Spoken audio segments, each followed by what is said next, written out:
Guys, welcome back to Muksha channel. కొత్తగా మన channel చూస్తున్నట్టయితే please share and subscribe to Muksha channel. అలాగే మన సిరీస్ ఎలా ఉన్నాయో కామెంట్ చేయడం మాత్రం మర్చిపోవద్దు. ఇంకా ఆలస్యం లేకుండా స్టోరీలోకి అయితే వెళ్ళిపోదాం. ఓయ్ బ్యాక్లాగ్, రూమ్కి రా అని అంటాడు. నేను రాను అని అంటుంది వసు. రిషి, సుజాత వస్తున్నానులే, త్వరగా రూమ్కి రా. ఏంటి, రూమ్లోకి రా అన్నాను అని లోపలికైతే వెళ్ళిపోతాడు. శ్రీహాన్ తనకి టెస్ట్ ఉంది కదా, సో దానికి ప్రిపేర్ అవుతూ ఉంటాడనమాట. ఇంకా రిషి, శ్రీహాన్ ఏంటి బావా, అది మీ అక్కకి ఏమంటే ఇష్టం అని అడుగుతాడు.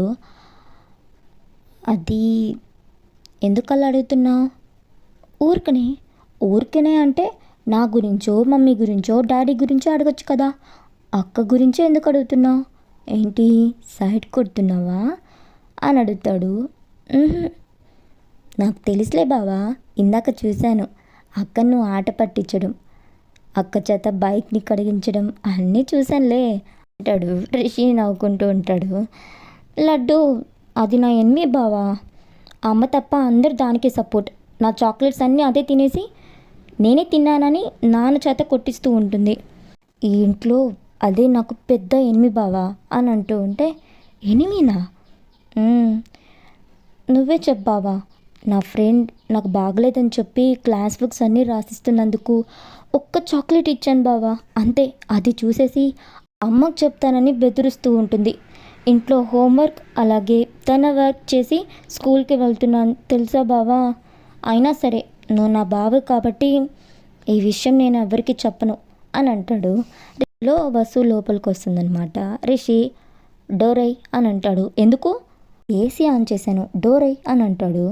బస్సు అని చెప్పి డోర్ వేస్తుంది. రిషి, సరే దగ్గరికి రా అని అంటాడు. ఎందుకు అని అంటూ ఉంటే, ఇంపార్టెన్స్ క్వశ్చన్స్ పెట్టిస్తాను చదువు అని అంటాడు.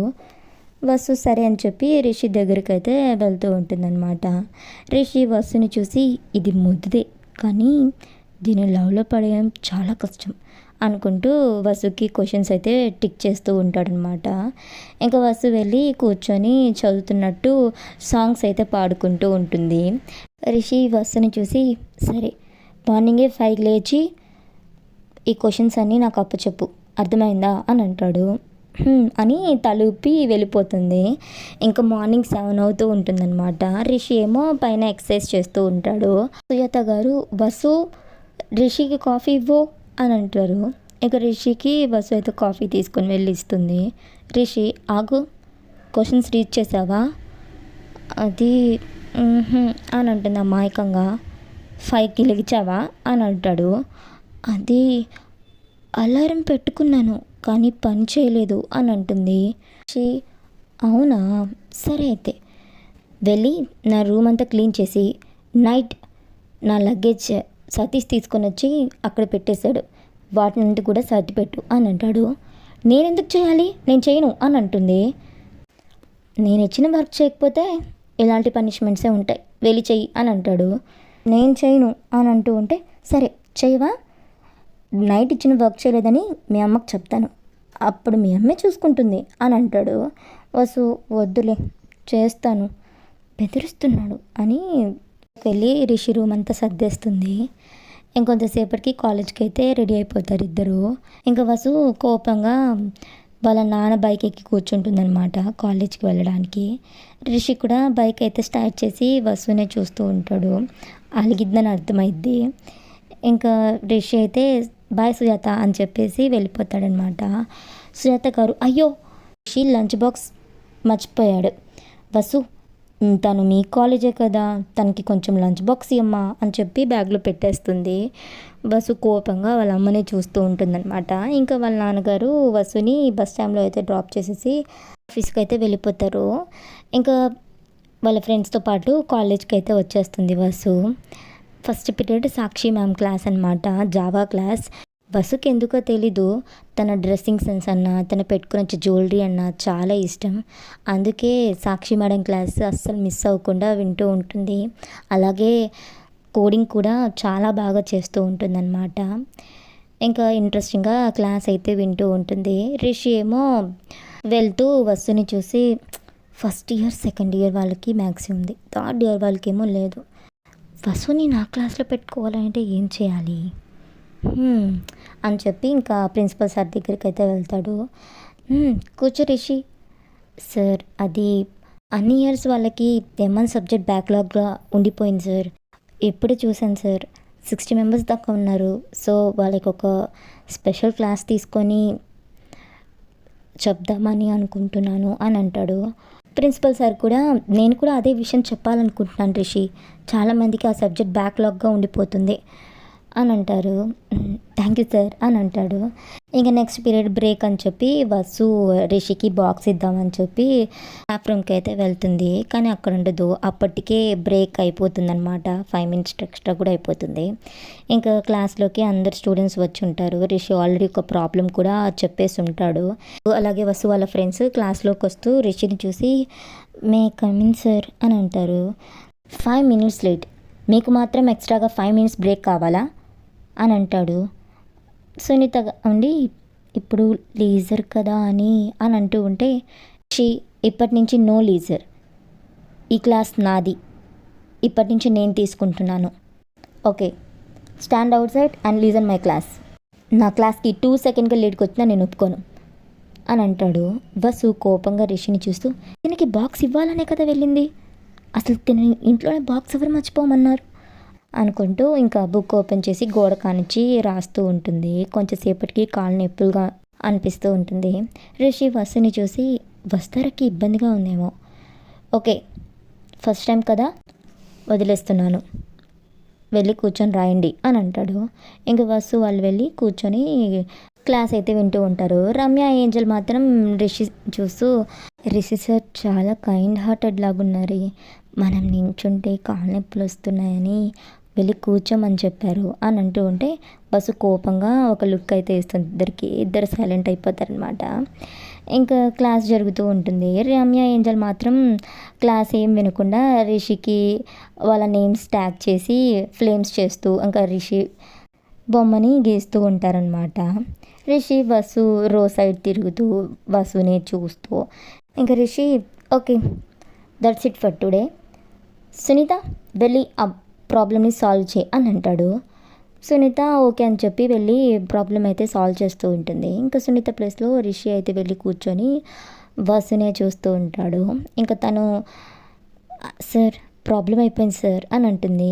ఓకే అని అంటాడు. ఇంతలో బెల్ కూడా ర్యాంగ్ అయిపోతుంది. ఇంకా రిషి వసు దగ్గరగా వచ్చి వాళ్ళకి ఒక ప్రాబ్లం చెప్పాను, అది కాపీ చేసుకో, నేను ఈవినింగ్ చెప్తాను అని చెప్పేసి వెళ్ళిపోతాడనమాట. ఇంకా ఏంజల్ రమ్య మాత్రం వసుకి రిషి గురించే చెప్తూ ఉంటారన్నమాట. తన బాడీ, తన బాయ్స్, తన బాడీ గురించి ఇలా మాట్లాడుకుంటూ ఉంటారనమాట. ఇంకా ఏంజల్ ఉండి వసు సార్ మీ ఇంట్లోనే ఉంటున్నారు కదా, నీకు సార్ అంటే వసు ఏం మాట్లాడుతున్నారు, తను నా మామ్ ఫ్రెండ్ కొడుకు, అంటే నాకు కూడా ఫ్రెండ్ లాంటి వాడు అంతే అని అంటుంది. రమ్య అయితే ఓకే అని అంటూ వాళ్ళ కాన్వర్జేషన్లో వాళ్ళు ఉంటారనమాట. కొంచెంసేపు తర్వాత వసు రిషికి బాక్స్ ఇవ్వడానికి పక్క క్లాస్కి అయితే వెళ్తుంది. రిషి వాళ్ళందరికీ ప్రాబ్లం అయితే ఎక్స్ప్లెయిన్ చేస్తూ ఉంటారనమాట. అందరు రిషి చుట్టే ఉంటారు, గర్ల్స్ అందరూ. వసు మే కమిన్ సార్ అని అంటుంది. ఇంక రిషి వసుని చూసి కమిన్, సరే మీరు వెళ్ళి లంచ్ చేసేసేయండి అని అంటాడు. ఇంక వాళ్ళందరూ అయితే వెళ్ళిపోతారు. వసు ఇదిగోని బాక్స్, రేపటి నుంచి నువ్వే తెచ్చుకొని బాక్స్ అని అంటుంది. ఎందుకు ఏమైంది అని అంటాడు. దీనివల్లే నాకు చాలా ప్రాబ్లమ్స్ వస్తున్నాయి అని అంటుంది. ప్రాబ్లమా? ఈ బాక్స్ నీకు ఇద్దామని వచ్చేసరికి బ్రేక్ టైం అయిపోయింది, క్లాస్ ఉందని తెలియక 5 minutes లేట్గా వెళ్ళిపోయాం, బయట నుంచో పెట్టేశారు అని అంటుంది. రిషి చెప్పచ్చు కదా అని అంటాడు. నువ్వు చెప్పనిచ్చావా అని అంటూ వెళ్ళిపోతుందనమాట. ఇంకా ఈవినింగ్ అయింది. వసు వాళ్ళ ఫ్రెండ్స్ బస్ దిగి వస్తూ ఉంటారు. ఇంకో పక్క రిషి వాళ్ళ బామ్మర్ది లడ్డూని స్కూల్ దగ్గర నుంచి పికప్ చేసుకొని వస్తూ ఉంటాడు. ఇంతలో వసు వాళ్ళకి పానీపూరి బండి అయితే కనిపిస్తుంది. ఇంకా వసు ఫుల్గా పెట్టేసుకొని తింటూ ఉంటుందన్నమాట. రమ్య ఏంజల్ రిషిని చూసి నైస్గా మూతి కానీయకుండా తింటూ ఉంటారు. ఇంకా లడ్డు బావా నాకు కట్లెట్ చాలులే అని అంటాడు. రిషి సరే తీసుకో అని అంటాడు. వసు వాటర్ గెడ్డం కింద పడుతూ ఉంటాయి కదా. రిషి వసు మెల్లగా అని వసు గెడ్డం దగ్గర ఉన్న వాటర్ని చేత్తో అయితే తుడుస్తూ ఉంటాడు. రమ్య ఏంజల్ అయితే షాక్ అయిపోతాడు. రిషి వాళ్ళు రాకముందు వాళ్ళు కూడా ఫుల్గా నోట్లో కుక్కేసుకొని తింటూ ఉండేవాళ్ళు కదా. సో అలాగే తినుంటే రిషి కూడా మాకు తుడిచేవారు అని అనుకుంటూ తింటూ ఉంటారనమాట వాళ్ళని చూస్తూ. వసు చాలు అని హ్యాండ్ వాష్ చేసుకుంటుంది. రిషి తన దగ్గర ఉన్న కర్చీఫ్ తీసి వసుకి మూతి దగ్గర అంటుకున్న దాన్ని తుడుస్తూ ఉంటాడనమాట. ఇంకా రిషి ఎంతైంది అని అడుగుతాడు. 200 సార్ అని అంటాడు. వసు అమ్మో అంత తినేసామా అని అనుకుంటూ ఉంటుంది. రిషి ఇదిగోండి అని చెప్పి బిల్ అయితే పే చేసేస్తాడు. ఇంకా వెళ్దామా వసు అని అంటాడు. నేను నా ఫ్రెండ్స్తో వస్తాను మీరు వెళ్ళండి అని అంటుంది. సరే అని చెప్పి ఇంకా అందరూ అయితే వెళ్ళిపోతారు. కొంచెంసేపు తర్వాత రిషి రూమ్కి అయితే వస్తుంది ప్రాబ్లం ఎక్స్ప్లెయిన్ చేయించుకుందామని. రిషి ఫ్రెష్ అయ్యి ఫ్యాంట్ వేసుకొని షర్ట్లెస్గా హెయిర్ని తుడుచుకుంటూ వస్తూ ఉంటాడనమాట. రిషి హెయిర్లో వాటర్ మొత్తం రిషి షోల్డర్ మీద పడుతూ ఉంటాయి. వసు రిషిని అలాగే చూస్తూ ఉంటుందన్నమాట. మార్నింగ్ రమ్య ఏంజల్ రిషిని ఎలా వర్ణిస్తూ ఉన్నారో మొత్తం గుర్తుకొస్తూ ఉంటాయి. రిషి వసు ఎందుకు వచ్చావు, ప్రాబ్లం ఎక్స్ప్లెయిన్ చేస్తారన్నారు కదా అని అంటుంది. సరే వెళ్ళి బెడ్ మీద కూర్చో అని అంటాడు. సరే అని చెప్పి వెళ్ళి కూర్చుంటుంది. రిషి షర్ట్ వేసేసుకొని వచ్చి వసు పక్కనే కూర్చొని ప్రాబ్లమ్ ఎక్స్ప్లెయిన్ చేస్తూ ఉంటాడు. రిషి హ్యాండ్స్ వసు హ్యాండ్స్ని తగులుతూ ఉంటే వసు రిషిని అలాగే చూస్తూ ఉంటుందన్నమాట. రిషి హెయిర్లో వాటర్ వెళ్ళి వసు షోల్డర్ మీద పడుతుంది. రిషి హ్యాండ్స్ వసు హ్యాండ్స్కి తగులుతూ ఉంటే టచ్కి అట్రాక్ట్ అవుతూ ఉంటుందన్నమాట. ఇంకా రిషి అర్థమైందా నిన్నే అని అంటాడు. అని అర్థమైందని తలూపుతుంది.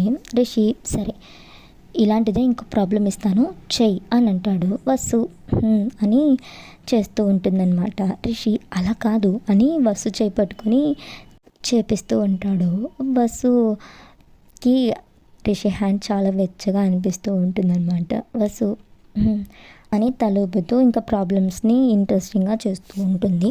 ఇక్కడతో స్టోరీ అయిపోయింది గాయ్స్. కొత్తగా మన ఛానల్ చూసినట్టయితే please share and subscribe to Mukshat channel.